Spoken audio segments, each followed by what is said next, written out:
You think you know Machu Picchu? Everything you've seen in photos is a lie. I'm standing on secrets that stayed buried for over 500 They found a sealed passage. And what the radar showed inside silenced the skeptics. Burial chambers.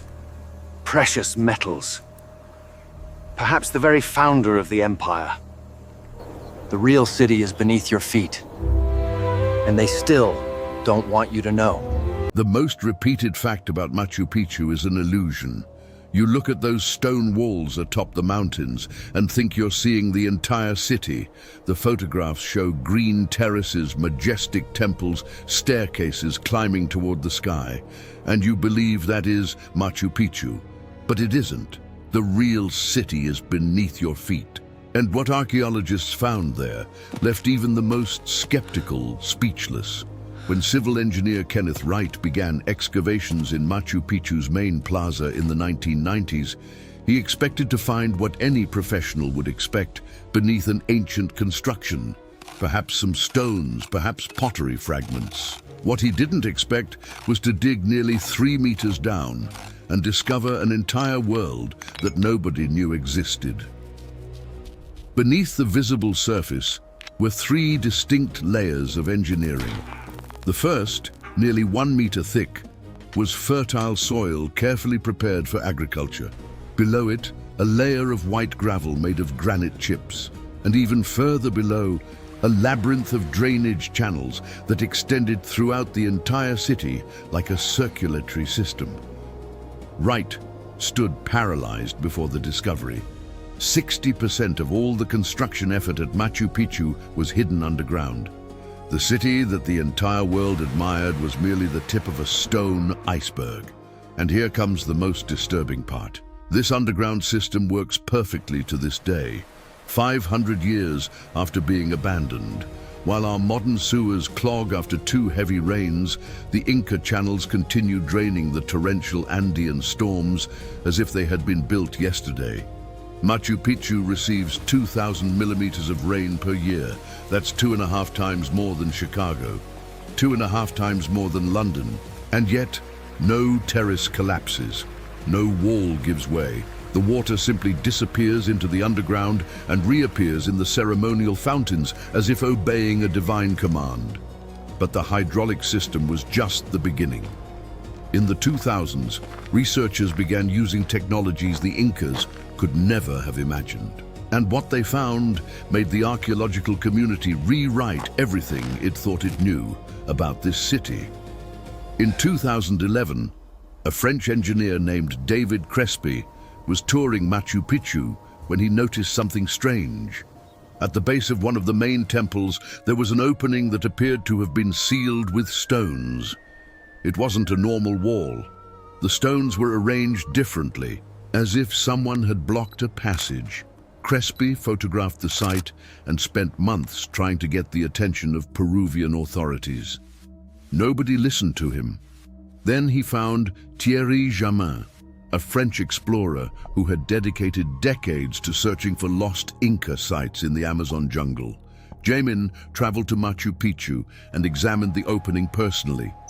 What he saw confirmed his suspicions. That wasn't a support wall, it was a door that the Incas had deliberately sealed more than 500 years ago.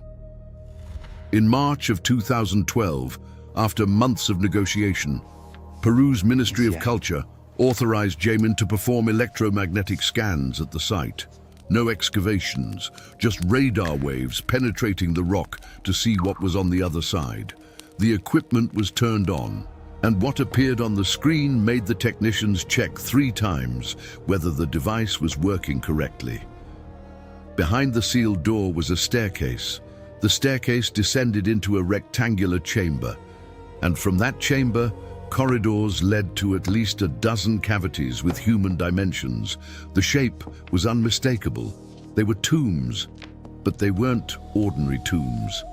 The detectors also registered the massive presence of non-ferrous metallic deposits, gold, silver, or both.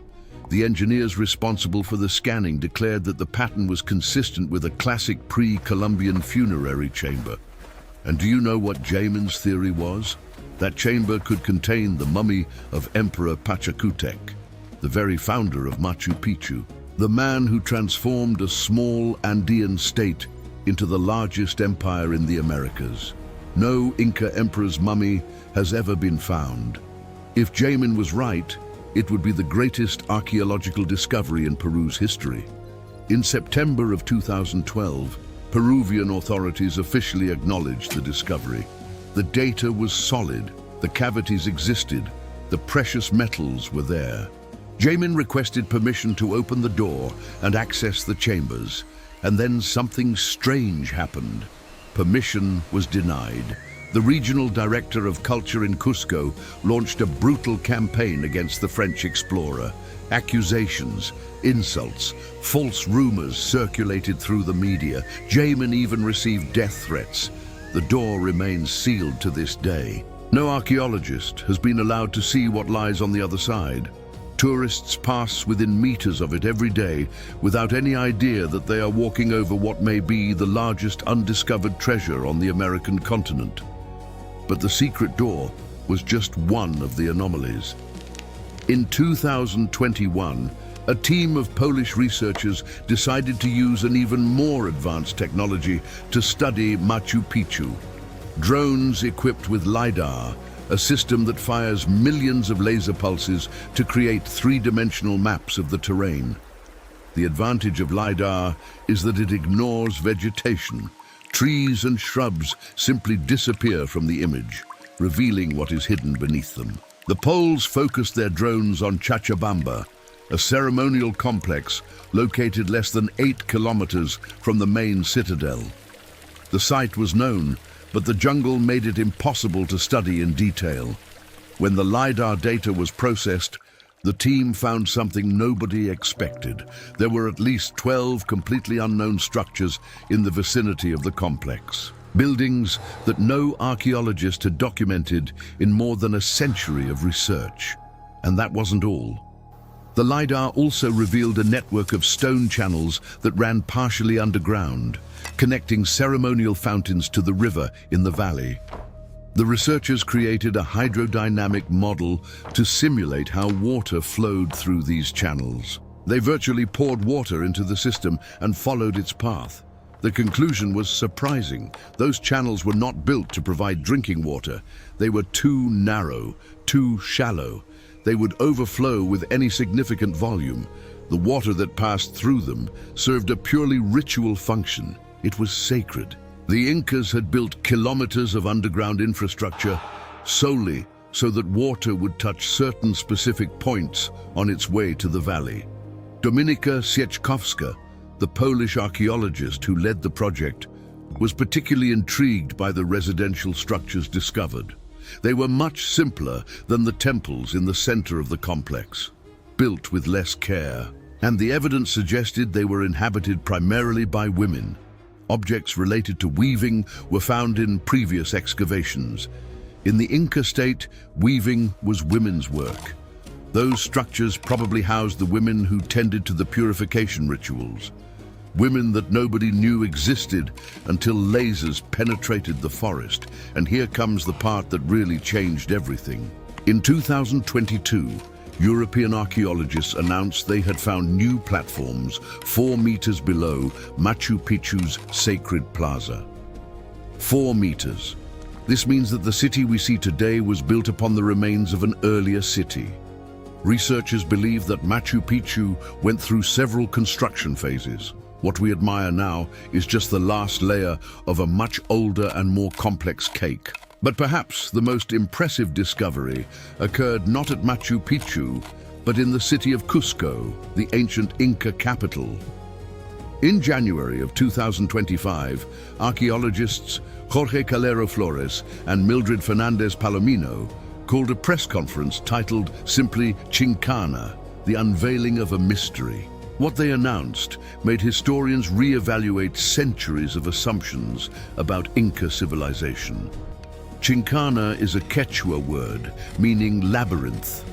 For generations, the inhabitants of Cusco told stories about secret tunnels connecting the great monuments of the city, underground passages where the Incas could travel without being seen.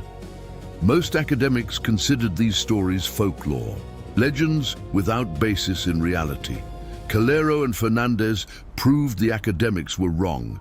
Using ground-penetrating radar and acoustic tests, they mapped a network of tunnels extending for 1,750 meters. 1.5 kilometers of underground passages connecting the Temple of the Sun, the most important spiritual center of the empire, to the fortress of Sacsayhuaman on the outskirts of the city. And that was just the main line. The system had at least 3 branches, including one that passed directly under the cathedral built by the Spanish, and another that extended to a region called Calispucio. The team estimates that the complete network may have up to 8 kilometers in length. 8 kilometers of stone tunnels excavated beneath an entire city, and nobody knew. 16th century chronicles already mentioned these tunnels. An anonymous Jesuit wrote in 1594 that there was an entrance to caves in the fortress of Sacsayhuaman. Other chroniclers mentioned passages that ran beneath the cathedral and the archbishop's houses. But without technology to verify, these references were dismissed as exaggerations or misunderstandings. The excavations scheduled for 2025 should finally allow archaeologists to enter the tunnels and discover what they were used for. Secret communication routes, ceremonial passages, refuges in case of attack. The purpose remains a mystery, but the existence is now a scientific fact. And here we need to talk about something that connects all these discoveries, the engineering system that makes all of this possible. Because if there is one secret that explains how 500-year-old constructions survive intact while our modern buildings start cracking after decades, that secret lies in how the Incas worked stone. You've probably heard that the stones of Machu Picchu fit together so perfectly that not even a knife blade can pass between them. This is true, but it's only half the story. The other half is that these stones are not held together by anything. There is no mortar, there is no cement, there is no glue. They simply rest upon one another, held in place only by gravity and the precision of the cut. This seems like a weakness. In reality, it is the greatest strength of Inca architecture. Peru is located in the Pacific Ring of Fire. Earthquakes are part of life in this region. Rigid structures crack and crumble when the ground shakes. But the stones of Machu Picchu do something different. They dance. During an earthquake, the stone blocks move slightly. They sway with the vibration. And when the tremor stops, they simply return to their original position. It's like a 3-dimensional puzzle that reassembles itself. Modern engineers who have studied this phenomenon were impressed. One of them stated that when there is an earthquake in Machu Picchu, only the modern restorations fall. The original walls remain intact. Researchers discovered that a major earthquake occurred around 1450, during the very construction of Machu Picchu. This event appears to have been a turning point. Before it, the Incas used cellular architecture with smaller stones. After, they developed the trapezoidal structures and the perfect fitting techniques we see today.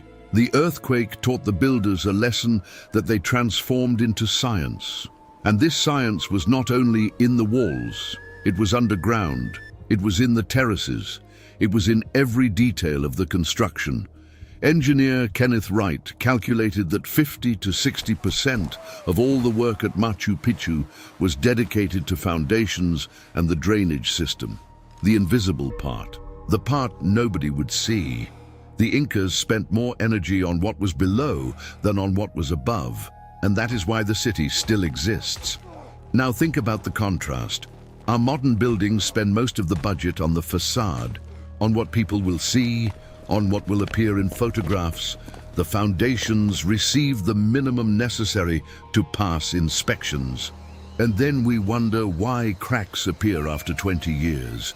But there is another aspect of Machu Picchu that we have only recently begun to understand.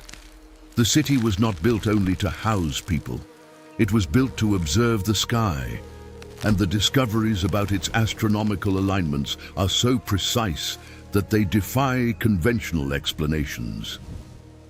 At the highest point of the citadel, there is a carved stone called the Intihuatana. The name means where the sun is tied in Quechua. For a long time, archaeologists simply described it as a sundial. But modern studies have revealed something much more sophisticated. The four faces of the stone are perfectly aligned with the cardinal points. To the north, the stone points to Huayna Picchu mountain. To the west, to the Pumasillo mountain range, where the sun sets on the summer solstice. To the south, to the sacred peak Salcante. To the east, to Mount Veronica, where the sun rises at the equinoxes. The stone was not merely marking directions, it was connecting the city to the sacred mountains that the Incas worshipped as deities. And do you know what happens on the winter solstice on June 21st? At noon, the sun positions itself directly above the Intihuatana. The stone casts no shadow whatsoever, zero. It's as if the sun were being literally tied in place. The Incas believed that this ritual prevented the sun from continuing its journey south and ensured that it would return to bring warmth and life. The precision required to create this effect without modern instruments, without formal mathematics, without computers, still leaves astronomers perplexed. The Temple of the Sun features windows oriented to capture sunlight at specific moments of the year. One window is aligned with the sunrise on the June solstice. Another tracks the constellation Ursa Major. A third connects the temple to the constellation Scorpius. These alignments could not be accidental. They would have required decades of careful observation and a deep understanding of celestial cycles. Recently, researchers used computational modeling to analyze the shadow patterns of the Intihuatana throughout the year.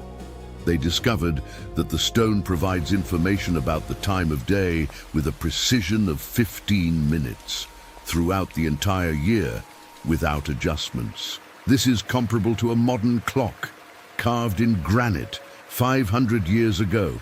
And so we arrive at the question that haunts everyone who studies Machu Picchu.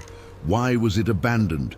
Why was a city so sophisticated, so well built, so perfectly integrated into the landscape, simply left behind? The most likely answer is also the most tragic. Smallpox arrived before the Spanish. When the conquistadors landed on the coast of Peru in 1532, the disease had already devastated the empire for years. It is estimated that up to 93% of the Inca population died in the epidemics that swept through the Andes. The Emperor Huayna Capac himself died of smallpox in 1527, 5 years before Francisco Pizarro even set foot on Inca territory. The death of Huayna Capac triggered a brutal civil war between his sons Huáscar and Atahualpa. The empire split. Resources were diverted to the conflict, and distant cities like Machu Picchu, which depended on a complex network of supplies and labor, became unsustainable. There were not enough people to keep them running. The Spanish never found Machu Picchu. The city was too hidden, too high, too isolated. This saved it from the destruction that befell almost all the rest of the Inca heritage. But it also meant that it was abandoned in silence, without records, without explanations, just people leaving and the forest slowly swallowing what they left behind. When American explorer Hiram Bingham arrived in 1911, guided by a local farmer named Melchor Arteaga, he found terraces covered with vegetation and walls half hidden by the jungle. He thought he had discovered Vilcabamba, the legendary last capital of Inca resistance against the Spanish. He was wrong. But what he found was even more extraordinary. And the story is not over yet. Every year, new technologies reveal new secrets. LiDAR continues to find structures beneath the forest. Ground-penetrating radar continues to detect chambers beneath the stones. The tunnels of Cusco are about to be explored for the first time in 500 years. The sealed door beneath the Temple of the Three Windows continues to guard what may be an emperor's tomb. 60% of Machu Picchu is hidden underground. Entire structures remain buried beneath the vegetation. Sealed chambers await to be opened. A network of tunnels connects monuments we thought were separate. And all of this was built by people who had no writing, had no iron, had no wheel. The next time you look at a photograph of Machu Picchu, remember that you are seeing only the surface. Only 40% of a city that dedicated more energy to what nobody would see than to what everyone admires. The Incas knew something we have forgotten. Foundations matter more than facades. The invisible sustains the visible. And sometimes, the greatest treasures are hidden exactly where nobody thinks to look. The mystery of Machu Picchu is not in what we see. It is in what we have not yet found. And with each new excavation, each new scan, each new discovery, archaeologists are left a little more speechless. Because the city we thought we knew keeps revealing that we had barely begun to understand it.